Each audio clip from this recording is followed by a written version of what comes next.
dari kelas C. Kali ini saya akan membahas tentang Information, Communication, and Technology for Future and Smart Digital Classroom. Teknologi informasi dan komunikasi, atau yang biasa kita kenal sebagai Information Technology Communication, adalah istilah yang sering digunakan dalam hal apapun yang berkaitan dengan peranan teknologi dalam membantu kehidupan manusia untuk menjadi lebih mudah. Misalnya, peranan dalam membuat, mengubah, menyimpan, mengkomunikasikan, atau menyebarkan informasi-informasi penting di dalam kehidupan sehari-hari.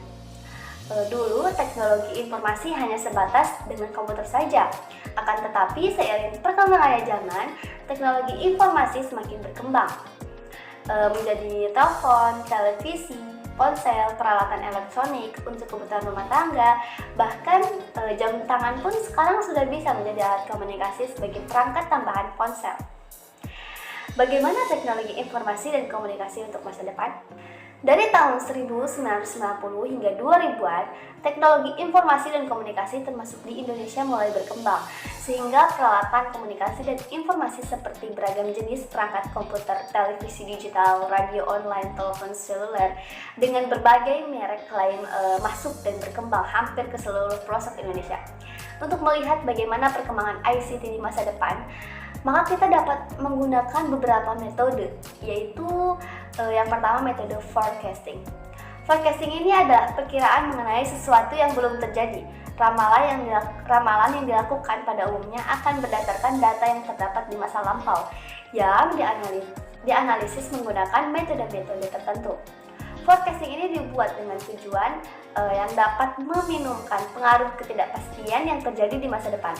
Karena peramalan merupakan alat bantu yang sangat penting dalam perencanaan yang efektif dan efisien untuk masa depan.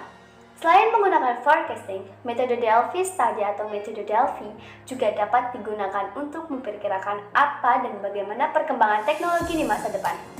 Metode Delphi yaitu suatu cara dalam mendapatkan informasi membuat keputusan, menentukan indikator, parameter dengan mengeksplorasi ide dan informasi dari orang-orang yang berkompeten di bidangnya. Pengumpulan datanya dapat menggunakan kuesioner yang diisi oleh expertise atau praktisi yang kompeten di bidang yang akan diteliti. Kemudian hasil kuesionernya itu direview oleh pihak fasilitator yang peneliti untuk dibuat summary, dikelompok-kelompokkan, diklasifikasikan, dan kemudian dikembalikan pada expertise dan praktisi yang sama untuk direview, direvisi, dan begitu seterusnya dalam beberapa tahap yang berulang. Metode Delphi dalam pengumpulan datanya ini dapat menggunakan media kuesioner dan focus group discussion (FGD). Namun seiring kemajuan teknologi, metode Delphi juga mengalami perkembangan media yang digunakan tidak hanya kuesioner ataupun focus group discussion, namun kini dapat memanfaatkan kemajuan teknologi yaitu via telepon, email, meeting, Skype, ataupun video conference.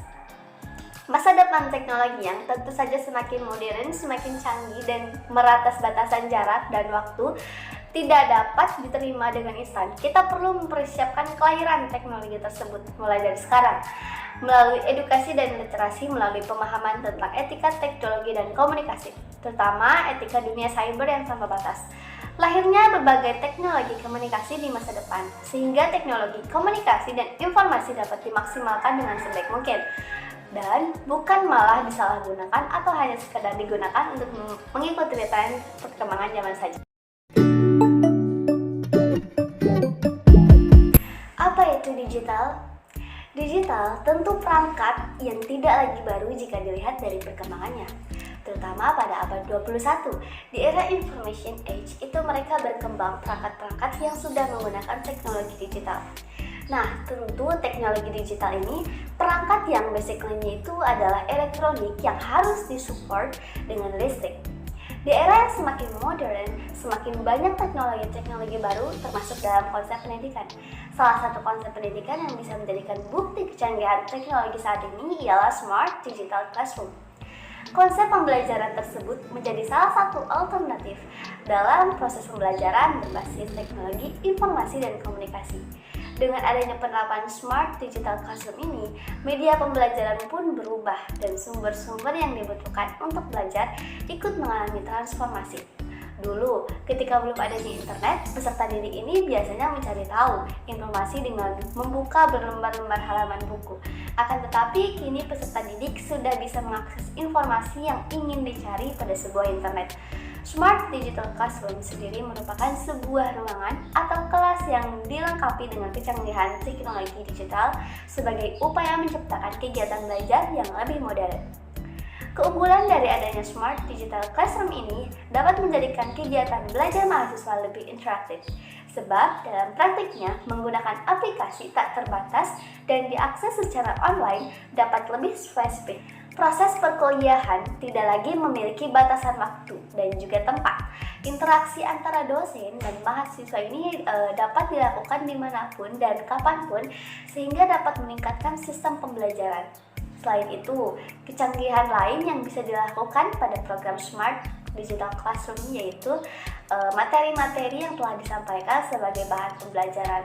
Perkuliahan pun atau sekolah lainnya dapat disimpan, diputar lagi sewaktu-waktu sesuai keinginan. Sekian penjelasan dari saya, semoga dapat bermanfaat bagi kalian semua. Terima kasih.